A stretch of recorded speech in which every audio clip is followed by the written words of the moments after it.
Hello friends, आज हम इस वीडियो में बीपीएससी टीआरई 4.0 क्लास 6 to 10 के लिए महत्वपूर्ण 20 प्रश्नों को सॉल्व करेंगे। सब्जेक्ट है मेरा भूगोल, सेट नंबर है 71। इससे पहले ऑलरेडी हमने 70 सेट करा रखा है। इन सभी वीडियो का लिंक डिस्क्रिप्शन में दिया हुआ है या फिर आप प्ले लिस्ट में जाके आप देख सकते हैं। साथ ही साथ अगर इन सभी का PDF फाइल चाहिए तो हमारा टेलीग्राम चैनल ज्वाइन कर सकते हैं। टेलीग्राम चैनल का लिंक डिस्क्रिप्शन में दिया हुआ है। ठीक है, तो चलिए फिर शुरू करते हैं और देखते हैं आज का पहला सवाल। आज का पहला सवाल है, पवन ऊर्जा उत्पादन के लिए पवन की न्यूनतम गति कितनी होनी चाहिए। सवाल है, पवन ऊर्जा उत्पादन के लिए पवन की न्यूनतम गति कितनी होनी चाहिए। 12 से 14 किलोमीटर प्रति घंटा, 40 से 60 किलोमीटर प्रति घंटा, 100 से लेकर 120 किलोमीटर प्रति घंटा, या फिर एक से अधिक होगा या इनमें से कोई नहीं। तो याद रखिएगा, पवन ऊर्जा उत्पादन के लिए पवन की न्यूनतम गति 12 से 14 किलोमीटर प्रति घंटा होना चाहिए। अर्थात ये ऑप्शन यहाँ पे बिल्कुल ही सही है, ध्यान रखिएगा। ध्यान दीजिएगा, 12 से 14 किलोमीटर प्रति घंटा की न्यूनतम पवन की गति पंखी को घुमाना और विद्युत पैदा करना शुरू करती हैं। कम से कम कितना होना चाहिए, 12 से 14 किलोमीटर। साथ ही साथ अगर पूरी क्षमता से अगर पवन ऊर्जा उत्पादन करना चाहते हैं पूरी क्षमता के साथ, तो यहाँ पे 40 से 60 किलोमीटर प्रति घंटा की तेज पवनें चाहिए और 90 किलोमीटर पर घंटा से कम की पवनें आवश्यक होती हैं, ध्यान रख सकते हैं। साथ ही साथ ध्यान रखिएगा कि औसत दैनिक पवन की गति को मापने वाले उपकरण को क्या कहते हैं, पवन वेग मापी कहते हैं या फिर एनीमोमीटर कहते हैं। अगला सवाल है, रिपोर्ट 2020 के अनुसार पवन विद्युत उत्पादन के मामले में शीर्ष देश कौन है। बताना है, रिपोर्ट 2020 के अनुसार पवन विद्युत उत्पादन के मामले में शीर्ष देश कौन है। जर्मनी, भारत, यूनाइटेड किंगडम, एक से अधिक, या फिर उपर्युक्त में से कोई नहीं। तो याद रखिएगा, सही आंसर होगा यहाँ पे उपर्युक्त में से कोई नहीं। रिपोर्ट 2020 के अनुसार पवन विद्युत उत्पादन के मामले में शीर्ष देश चीन है, जो कि दुनिया का जितना भी पवन ऊर्जा उत्पादन होता है उसका 30% अकेले चीन करता है, ध्यान रखिएगा। यहाँ पे शीर्ष 5 देशों का नाम दे रखा है, आप चाहें तो इसे देख सकते हैं। चीन 30%, संयुक्त राष्ट्र 21%, जर्मनी 8%, यूनाइटेड किंगडम 5% और भारत मात्र 4% ही पवन ऊर्जा उत्पादन कर पाता है। अगला सवाल है, निम्नलिखित में से किस नदी प्रणाली में इसके घटकों में से एक के रूप में लोहित नामक नदी है। बताना है, किस नदी प्रणाली में इसके घटकों में से एक के रूप में लोहित नामक नदी है। ब्रह्मपुत्र, नर्मदा, गंगा, एक से अधिक, इनमें से कोई नहीं।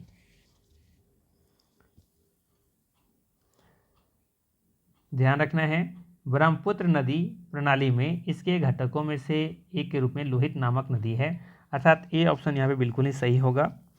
साथ ही साथ ध्यान रखिएगा, लोहित नदी को खून की नदी भी कहा जाता है। लोहित नदी को खून का नदी भी कहा जाता है। और ये भी याद रखिएगा कि भारत से होकर के बहने वाली सबसे लंबी नदी ब्रह्मपुत्र नदी ही है।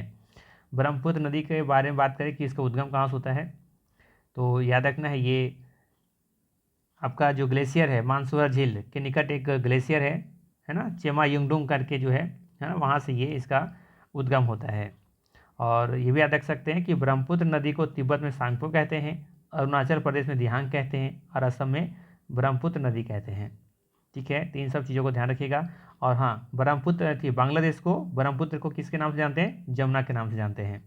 बांग्लादेश में ब्रह्मपुत्र को क्या कहते हैं, जमुना कहते हैं।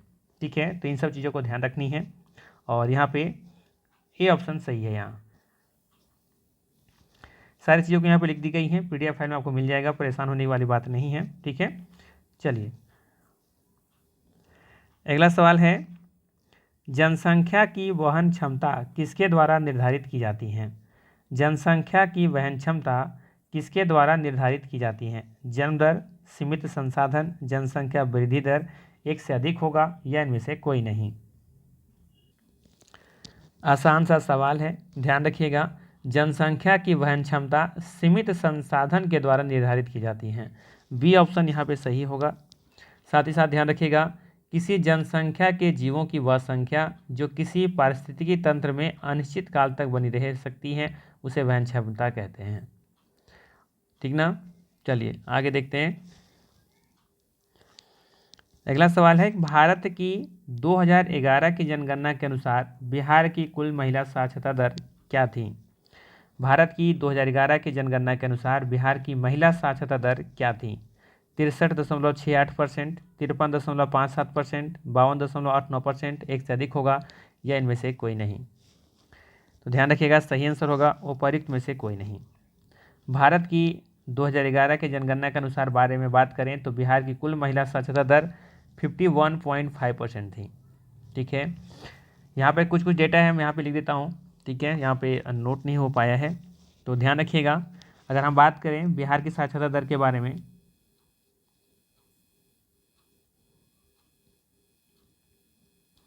तो बिहार की साक्षरता दर है 61.8%। ठीक है, बात करें यहाँ पे पुरुष साक्षरता दर के बारे में, तो पुरुष का साक्षरता दर है 71.2% होगा। ठीक है, 2%। महिला के बारे में बात करें तो महिला का साक्षरता दर है 51.5%। अगर ये दोनों को जोड़ करके 2 से डिवाइड करेंगे तो आपको 61.8% समथिंग मिल जाएगा। ठीक है, वहीं बात करें बिहार में सर्वाधिक साक्षरता दर वाला जिला के बारे में बात करें, सर्वाधिक, ठीक है, सर्वाधिक साक्षरता दर वाला जिला कौन सा है? रोहतास है। यहाँ पे आपको देखने को मिलेगा 73.37%। अगर बात करें हम सबसे कम के बारे में बात करें, सबसे कम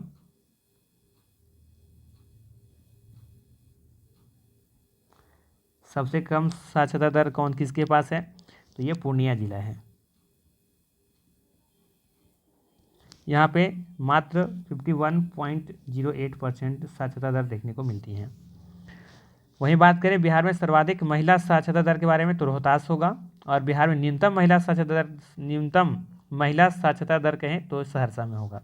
तो इन सभी चीज़ों को ध्यान रख सकते हैं। ठीक है, चलिए अगला सवाल लेते हैं।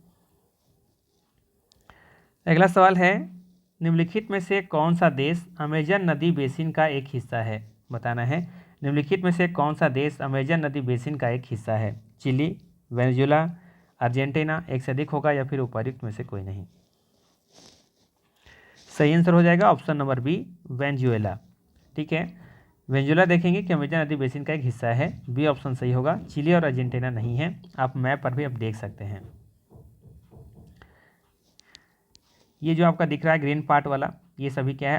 अमेजन बेसिन क्षेत्र का हिस्सा है। जबकि यहाँ पे देखिए चिली यहाँ पे है और ये है आपका अर्जेंटीना। तो अर्जेंटीना देखेंगे कि अमेजन बेसिन से बहुत दूर है और ये चिली भी बहुत दूर है ना। तो ये सभी देखेंगे कि यहाँ पे अमेजन बेसिन क्षेत्र में शामिल नहीं है। उरुग्वे भी नहीं है, ये पैराग्वे भी नहीं है, ध्यान रखिएगा। इन सबके नाम पूछा जा सकता है।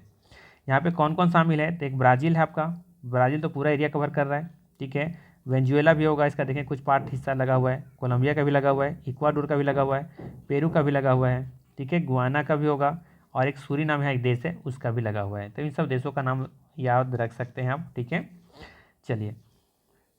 और एक सवाल यहाँ पे अभी पूछा जाता है, देखेंगे कि सर जो मुहाना बनता है ना, अमेजन नदी का मुहाना जो बनता है, वो देखेंगे कि 0 डिग्री जो है इक्वेटर है उसे काटते हुए प्रवेश करता है, यहाँ पे काटता है इसको मुहाना। ठीक है, विषुवत रेखा। तो ये सवाल पूछा जा सकता है कि अमेजन बेसिन किस रेखा को काटती है? तो ये 0 डिग्री रेखा होगा या फिर विषुवत रेखा। ठीक है, ये भी सवाल पूछा जाता है, ध्यान रखिएगा। चलिए अगला सवाल लेते हैं। अगला सवाल है, निम्नलिखित में से कौन सा विकल्प पृथ्वी की सतह से शुरू होकर वायुमंडल की परतों का सही क्रम है?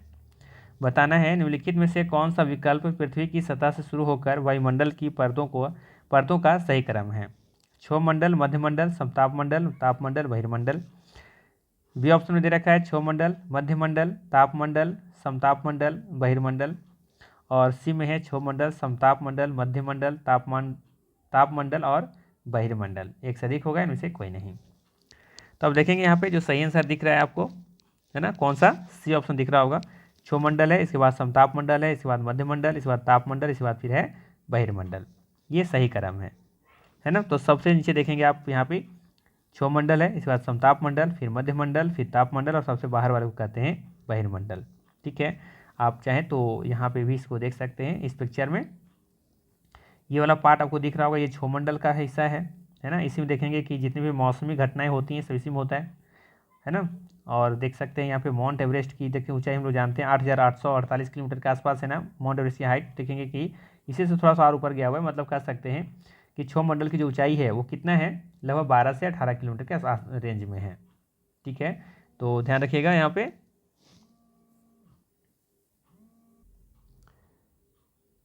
इसके बाद देख सकते हैं आगे समताप मंडल है ये, फिर मध्य मंडल, फिर वायुमंडल, इसी को तापमंडल इसी में है, और ये आपका बहिर्मंडल। तो यहाँ से देख सकते हैं ऊंचाई भी दे रखा है, तो यहाँ से चाहे तो आप आसानी से लर्न कर सकते हैं, सीख सकते हैं। ठीक है, ये भी सवाल पूछा जा सकता है कि हवाई जहाज किस मंडलों में उड़ाया जाता है या फिर उड़ता है ना। तो ये सब समताप मंडल में होगा। ठीक ना, तो इन सब चीज़ों को भी ध्यान रखिएगा।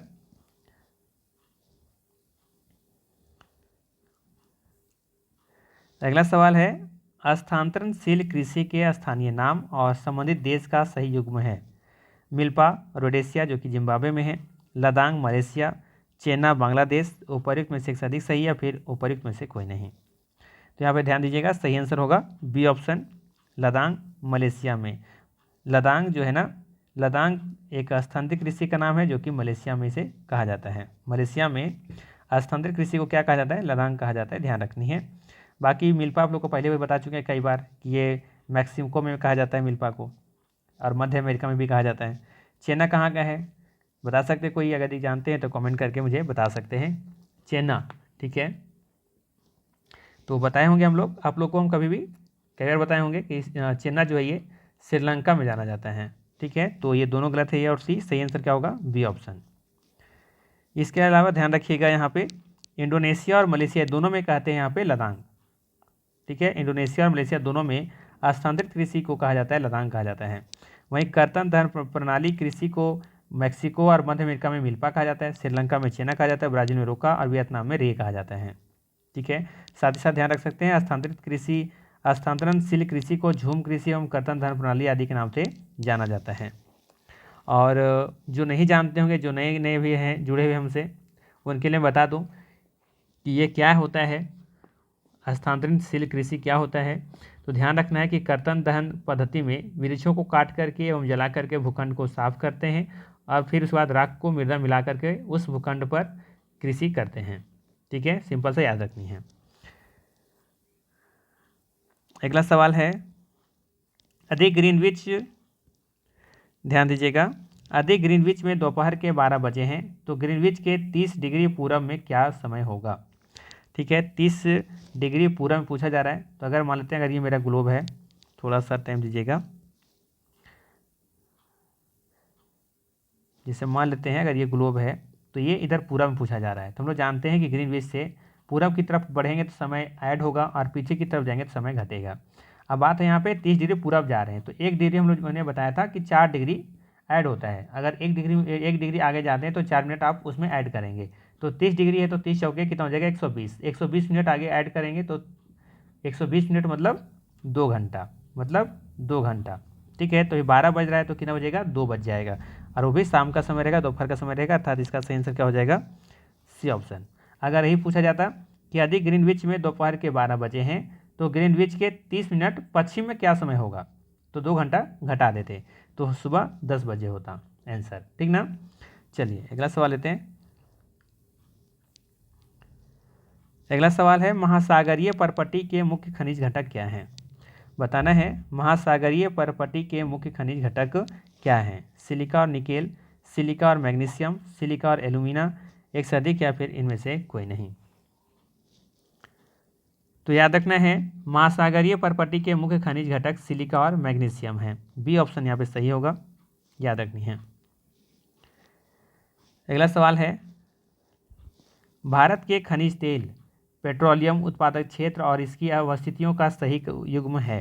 बताना है भारत के खनिज तेल पेट्रोलियम उत्पादक क्षेत्र और इसकी जो अवस्थिति है उसमें से कौन सा सही युग्म है। पहला दे रखा है लुनेज क्षेत्र गुजरात, केजी बेसिन बंगाल की खाड़ी, सुरमा घाटी असम। अगर केजी नहीं पता होगा तो बता देता हूँ मैं। K4 होता है कृष्णा और G4 होता है गोदावरी। कृष्णा गोदावरी क्षेत्र जो बेसिन है, क्या वो बंगाल की खाड़ी में स्थित है, उस एरिया में स्थित है, ये आपको बतानी है। तो बताना है यहाँ पे कौन सा सही है। तो अब देखेंगे यहाँ पे लुनेज क्षेत्र के बारे में। तो ये आप देखेंगे कहाँ पे है, ये गुजरात के वडोदरा में स्थित है। वडोदरा से 60 किलोमीटर पश्चिम में स्थित है ये, ठीक है। तो ये सही है, यहाँ पे पहला सही है। अब देखेंगे यहाँ पे केजी बेसिन बंगाल खाड़ी में स्थित है, ये गलत है ना। और सुरमा घाटी ये असम में स्थित है, ये बिल्कुल सही है। सुरमा घाटी आप देखेंगे कहाँ स्थित है, ये पेट्रोलियम उत्पाद क्षेत्र है जो कि असम में पाए जाते हैं, तो ये भी सही है। तो ए और सी सही है, तो सही आंसर क्या होगा यहाँ पे, डी ऑप्शन, एक से अधिक यहाँ पे सही है। वैसे अगर बात करें हम, थोड़ा सा करेक्शन कीजिएगा, ये कृष्णा गोदावरी बेसिन है ना बंगाल खाड़ी में, ये तो ये भी सही होगा, ठीक है। ये भी सही कीजिएगा, इसको करेक्ट कीजिएगा ज़रा, ध्यान रखिएगा। ये कृष्णा गोदावरी जो बेसिन है ना, ये आंध्र प्रदेश से कृष्णा और गोदावरी नदी जो है ना, तो इन घाटियों के बीच देखेंगे कि बंगाल खाड़ी क्षेत्र में ये फैला हुआ है, तो ये भी सही होगा यहाँ पे। तीनों कथन सही है, माफ़ कीजिएगा इसके लिए क्षमा चाहूँगा, ये कथन भी सही होगा यहाँ पे। केजी बेसिन क्षेत्र बंगाल खाड़ी में ये सही युग्म है, ठीक है। क्योंकि आप देखते होंगे कि केजी बेसिन जो है आपका, कृष्णा गोदावरी जो बेसिन है ना आपका, आंध्र प्रदेश से कृष्णा और गोदावरी जो नदी घाटी का जो क्षेत्र है बंगाल खाड़ी वाला में, यह यहाँ पे फैला हुआ है, तो ये भी सही होगा। तो तीनों कथन सही कीजिएगा यहाँ पे, ठीक है। चलिए अगला सवाल है, निम्नलिखित में से किसी खेती जायद के मौसम में की जाती है, खीरा, तरबूज, खरबूजा, एक से अधिक, इनमें से कोई नहीं।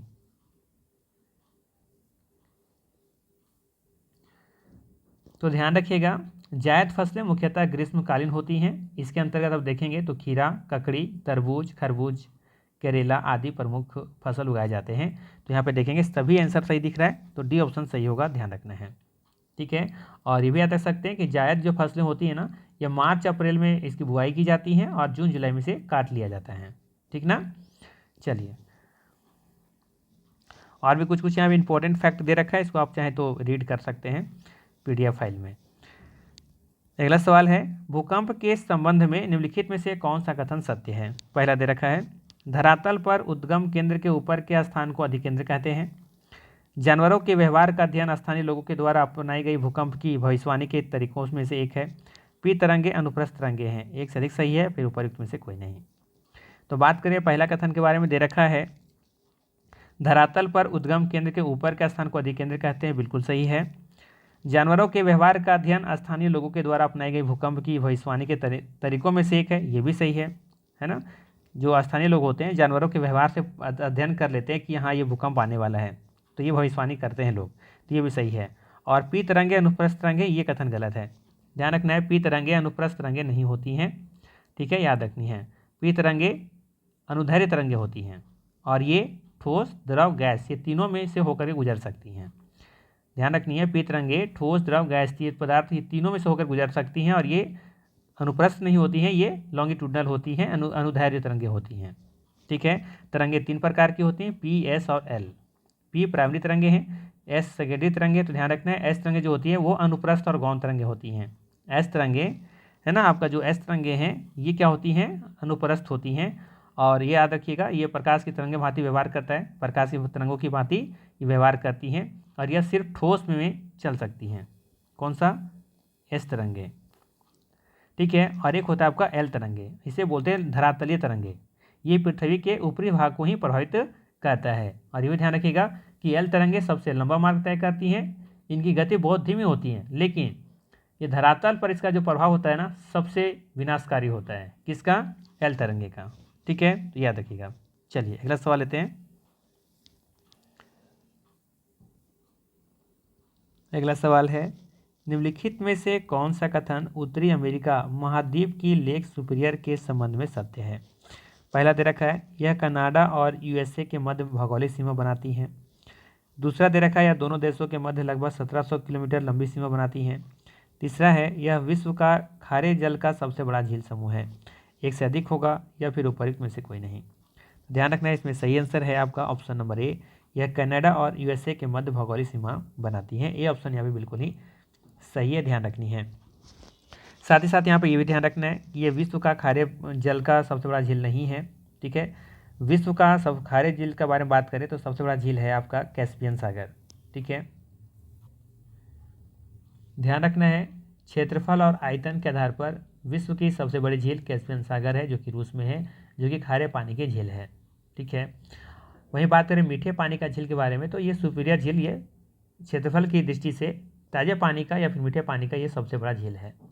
ठीक है, तो ये ध्यान रखनी है, अर्थात यहाँ पे कथन सी गलत है। यहाँ पे देख सकते हैं, ये यहाँ पे 5 है। ग्रेट लेक जो कहते हैं, 5 झीलों के समूह को कहा जाता है। ग्रेट लेक है, मिशिगन है, ह्यूरॉन है, एक आपका इरी है और एक ओंटारियो है। जिसमें आप देखेंगे कि जो मिशिगन है ना आपका, ये ध्यान रखना है, जो मिशिगन है आपका, ये पूरी तरीके से उत्तरी अमेरिका में स्थित है। ठीक है, सवाल पूछा जा सकता है 5 में से कौन ऐसे हैं जो कि पूरी तरीके से अमेरिका में स्थित हैं, तो ये है आपका मिशिगन, ये बिल्कुल पूरी तरीके से उत्तरी अमेरिका में स्थित है। जबकि ये आपका जो सुपीरियर झील है, लेक सुपीरियर झील है, ह्यूरॉन है ना, इरी है और ओंटारियो है, तो देखेंगे कि दोनों की सीमा कनाडा और उत्तरी अमेरिका की सीमा पर स्थित है। ठीक है, तो ये ध्यान रखना है। चलिए अगला सवाल लेते हैं। अगला सवाल है, निम्नलिखित में से किस ग्रह पर कार्बन डाइऑक्साइड प्रचुर मात्रा में पाई जाती हैं? बृहस्पति, शुक्र, मंगल, एक से अधिक या फिर उपर्युक्त में से कोई नहीं।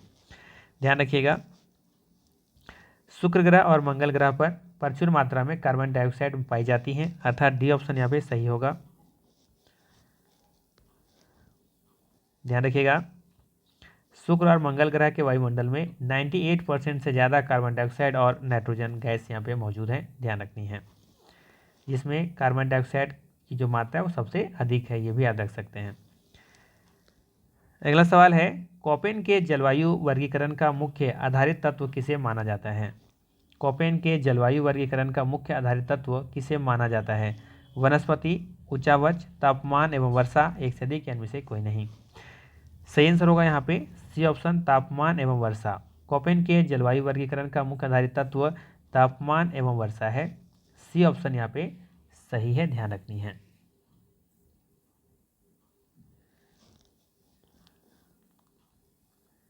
ध्यान रख सकते हो कि कोपेन ने ए बी सी डी और ई 5 बड़े समूह में जलवायु का वर्गीकरण किया हुआ है ना। अगला सवाल है, बिहार राज्य भारत के कुल क्षेत्रफल का लगभग कितना प्रतिशत धारण करता है? बताना है, बिहार राज्य भारत के कुल क्षेत्रफल का लगभग कितना प्रतिशत धारण करता है? 2%, 3%, 4%, एक से अधिक होगा या इनमें से कोई नहीं। सही आंसर हो जाएगा यहाँ पे 3%, बी ऑप्शन सही है। बिहार राज्य भारत के कुल क्षेत्रफल का लगभग 3% हिस्सा कवर करता है। एग्जैक्टली अगर पूछा जाए तो बिहार राज्य भारत के कुल क्षेत्रफल का 2.86% है।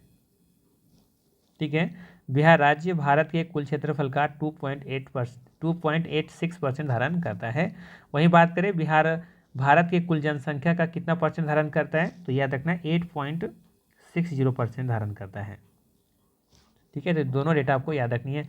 बिहार का क्षेत्रफल तो याद ही होगा सभी को, 94,163 वर्ग किलोमीटर है ना, 94,163 वर्ग किलोमीटर, याद रख सकते हैं। और एक चीज़ याद रखिएगा कि सभी राज्यों एवं केंद्र शासित प्रदेशों के मिलाने पर भी देखेंगे तो क्षेत्रफल की दृष्टिकोण से बिहार का स्थान 12वां ही है। अगर हम सही राज्यों को और केंद्र शासित प्रदेशों को भी मिला दें और फिर क्षेत्रफल की दृष्टि से देखें तो बिहार का जो स्थान है वो 12वां ही है। राज्यों में तो 12वां है ही है, ठीक है, लेकिन केंद्र शासित प्रदेश और राज्यों को मिला दें और फिर क्रम देखें तो भी बिहार का 12वां ही स्थान आता है, ये ध्यान रख सकते हैं। चलिए अगला सवाल लेते हैं। अगला सवाल है, भारत में 1952 की राष्ट्रीय वन नीति में उल्लेखित देश के कुल भौगोलिक क्षेत्र में वन क्षेत्र का वांछित प्रतिशत कितना होना चाहिए? 39%, 33%, 25%, एक से अधिक या इनमें से कोई नहीं। याद रखनी है, भारत में 1952 की राष्ट्रीय वन नीति में उल्लेखित देश के कुल भौगोलिक क्षेत्र में वन क्षेत्र का वांछित प्रतिशत 33% है, 33% होना चाहिए, बी ऑप्शन सही होगा। 1/3 दे रखा है तो भी सही होगा, ध्यान रखिएगा। कहीं आपको अगर 1/3 ऑप्शन में दिखे तो ये भी आपका क्या है, सही है, 1/3 होना चाहिए। अगर प्रतिशत में पूछे तो ये 33% होगा। ठीक है, तो सवाल घुमा के पूछा जा सकता है, अगर जो ऑप्शन में 1/3 है तो वो भी सही है। अगर आपसे पूछे वन अनुसंधान संस्थान है ना, इसकी स्थापना कब की गई थी, तो 1906 में की गई थी। और वन्य जीव संरक्षण अधिनियम कब आया था? वन्य जीव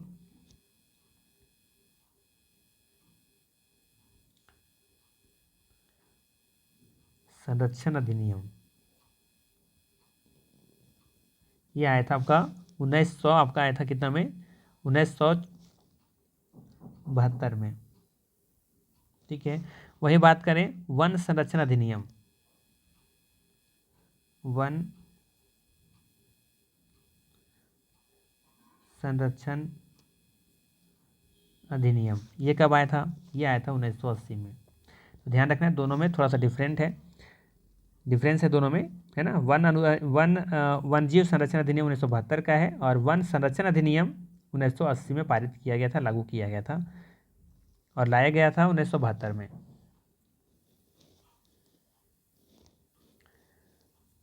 चलिए अगला सवाल है, निम्नलिखित में से कौन सा स्थानांतरित कृषि का स्थानीय नाम है? बताना है निम्नलिखित में से कौन सा स्थानांतरित कृषि का स्थानीय नाम है? पोडू, दहिया, बोगमा, एक से अधिक होगा या इनमें से कोई नहीं? सही आंसर होगा यहाँ पे डी ऑप्शन। यहाँ पे देखेंगे तीनों का तीनों देखेंगे कि भारत में स्थानांतरित कृषि का स्थानीय नाम है पोडू, दहिया और बोगमा। ठीक है, अब पोडू देखेंगे कहाँ बोला जाता है, ये स्थानांतरित कृषि कहाँ, किस राज्य में इसका प्रयोग किया जाता है? तो ये आंध्र प्रदेश में। आंध्र प्रदेश में देखेंगे, आंध्र प्रदेश में देखेंगे कि स्थानांतरित कृषि को पोडू कहा जाता है। ठीक है,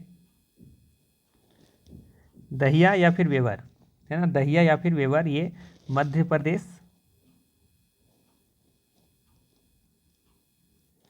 और छत्तीसगढ़।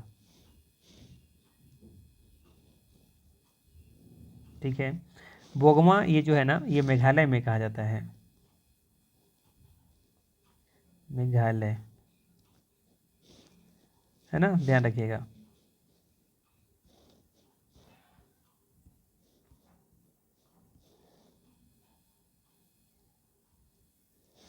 ठीक है, इसके अलावा यहाँ पे और भी कुछ दे रखे हैं डिटेल्स में, से आप लोग पीडीएफ में देख लीजिएगा।